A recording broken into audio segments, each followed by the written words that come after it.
আসসালামু আলাইকুম। এক প্রিয় ভাই বলেছেন ওনার পেটে ব্যথা, আলসার আছে, প্রচণ্ড পেট ব্যথা, যাচ্ছে না, ভালো হচ্ছে না।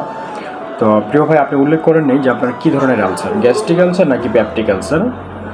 তো মূলত এই ধরনের আলসার দীর্ঘদিন হলে সেটা শুধু অস্বস্তিকরই না, মারাত্মক জটিলতাও সৃষ্টি করতে পারে। অবশ্যই এই বিষয়ে সতর্ক থাকাটা ভীষণ জরুরি। তো প্রয়োজনে আপনি যোগাযোগ করুন। এছাড়াও আপনি আমার জায়গা থেকে যে পরামর্শ, খালি পেটে কোনোভাবেই কখনোই থাকবেন না। ঝাল, টক, ভাজা পোড়া, অতিরিক্ত চা, কফি, কোমল পানীয় এগুলো সম্পূর্ণ আপনাকে অ্যাভয়েড করতে হবে। ধূমপান, মদ্যপান হতে এড়িয়ে চলতে হবে। মানসিক টেনশন, দুশ্চিন্তা, স্ট্রেস মুক্ত জীবনযাপন করার চেষ্টা করতে হবে। আর অতিরিক্ত রাত্রি জাগরণ করা যাবে না। আমি আবারও বলি, খালি পেটে থাকা যাবে না এবং স্ট্রেস মুক্ত জীবনযাপন করতে হবে। প্রয়োজনে যোগাযোগ করুন। ভালো থাকবেন। আসসালামু আলাইকুম।